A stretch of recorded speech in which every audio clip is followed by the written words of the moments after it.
Lena, Ja, ich glaube, ich werde krank. wirklich? Wie fühlst du dich? Müde. Mein Hals tut weh. Und seit gestern Abend habe ich Kopfschmerzen. Klingt nicht gut. Warst du beim Arzt? Nein. Und ehrlich gesagt, ich weiß gar nicht, was ich da sagen soll. Was sage ich an der Rezeption? Was frage ich den Arzt? Wie beschreibe ich, dass ich müde bin, aber nicht so müde?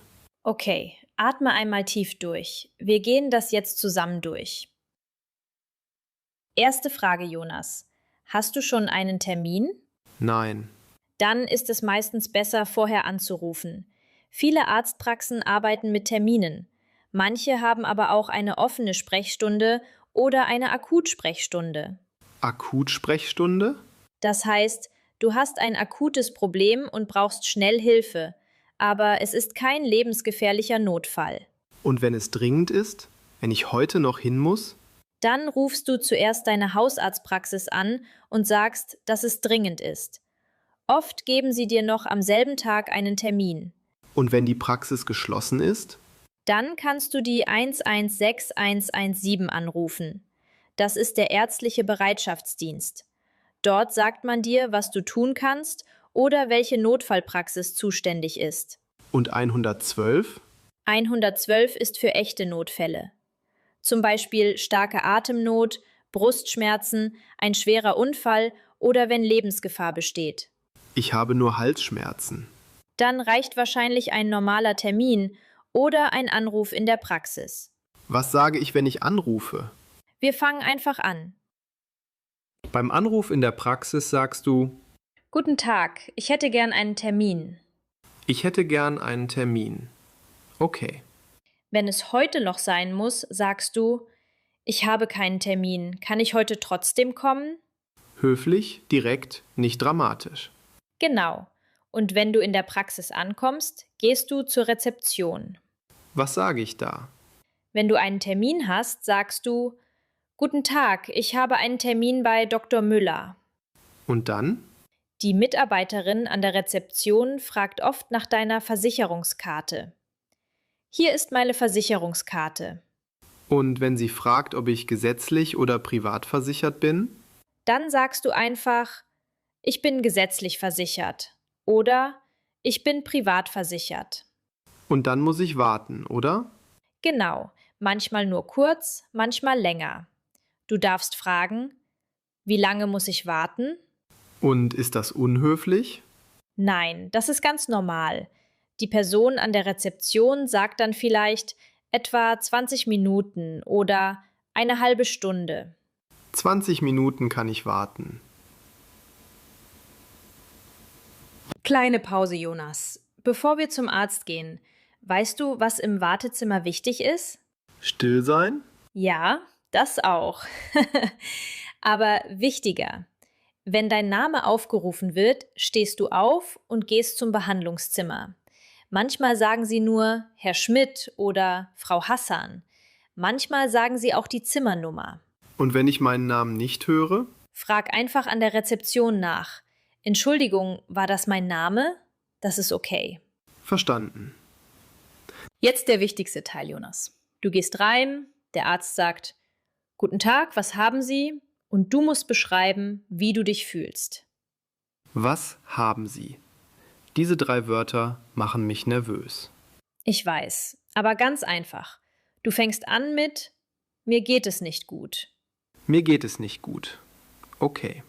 Und dann sagst du, wo es weh tut. Zum Beispiel, ich habe Halsschmerzen oder Kopfschmerzen oder Bauchschmerzen oder Rückenschmerzen. Schmerzen, Schmerzen, Schmerzen. Schmerzen ist ein wichtiges Wort. Es funktioniert für viele Situationen. Kopfschmerzen, Halsschmerzen, Magenschmerzen. Und wenn ich nicht das richtige Wort weiß? Du zeigst einfach. Du legst deine Hand auf die Stelle und sagst, es tut hier weh. Es tut hier weh. Mit dem Finger? Mit dem Finger, mit der Hand, egal. Ärzte verstehen das. Das ist universal. Und seit wann ich das habe? Der Arzt fragt oft, seit wann haben Sie diese Beschwerden? Du sagst, seit 3 Tagen habe ich Fieber. Oder seit gestern, seit einer Woche, seit 2 Tagen. Genau, du wählst die Zeit, die passt. Und wenn ich nicht gut schlafen kann? Ich kann nicht richtig schlafen. Und wenn ich Husten habe? Ich habe Husten und Schnupfen. Husten und Schnupfen, beides zusammen, das ist sehr üblich. Erkältung. Und wenn mir schwindelig wird? Mir ist schwindelig. Schwindelig. Das ist, wenn alles dreht? Ja, wenn alles dreht. Wichtiges Wort. Schwindelig. Und wenn ich einfach keine Energie habe? Ich fühle mich schwach. Schwach heißt keine Kraft. Müde, aber nicht nur müde wie nach einer Nacht ohne Schlaf. Schwach, als ob dein Körper nicht richtig funktioniert. Schwach. Verstanden. 8 Sätze, Jonas. Damit kannst du viele normale Beschwerden beschreiben. Aber Jonas, der Arzt spricht auch, manchmal schnell, manchmal mit Wörtern, die du nicht kennst. Genau, das macht mir Angst. Es gibt 4 Sätze, die alles ändern. Du musst dir nur diese 4 merken. Okay, ich höre. Können Sie das bitte wiederholen? Wenn du etwas nicht gehört hast, das ist der Satz. Du sagst nicht, hä? Du sagst, können Sie das bitte wiederholen? Und wenn ich ein Wort nicht verstehe? Können Sie das auf Englisch erklären? Oder einfacher, ich verstehe das Wort nicht. Und wenn der Arzt sehr schnell spricht? Bitte langsamer. Bitte langsamer. Okay. Und wenn ich am Ende nicht weiß, was ich tun soll? Was muss ich jetzt machen? Diese Frage rettet dich oft. Der Arzt erklärt dir alles, aber manchmal geht es schnell. Am Ende fragst du einfach, was muss ich jetzt machen? 4 Sätze. Wiederholen, Englisch, Wort nicht verstehen, was tun. 4 Sätze. Damit gehst du nie ganz verloren. Letzter Teil, Jonas. Der Arzt hat dich untersucht. Was kommt jetzt? Medikamente? Vielleicht. Wenn ja, fragst du, bekomme ich ein Rezept? Und das Rezept ist ein Papier? Heute ist es oft ein E-Rezept. Der Arzt speichert es digital. In der Apotheke kannst du es meistens mit deiner Gesundheitskarte einlösen. Manchmal bekommst du auch einen Ausdruck. Also nicht immer Papier. Genau, nicht immer Papier. Und wenn ich nicht arbeiten kann? Sehr wichtiger Punkt. Du sagst, brauche ich eine Krankschreibung für die Arbeit? Krankschreibung. Das ist das Dokument für meinen Arbeitgeber? Früher war das oft ein Papier. Heute läuft es bei gesetzlich Versicherten meistens elektronisch. Das nennt man EAU, elektronische Arbeitsunfähigkeitsbescheinigung. Also muss ich nichts mehr abgeben? Nicht ganz. Die Praxis schickt die Daten elektronisch an die Krankenkasse. Dein Arbeitgeber kann sie dort abrufen.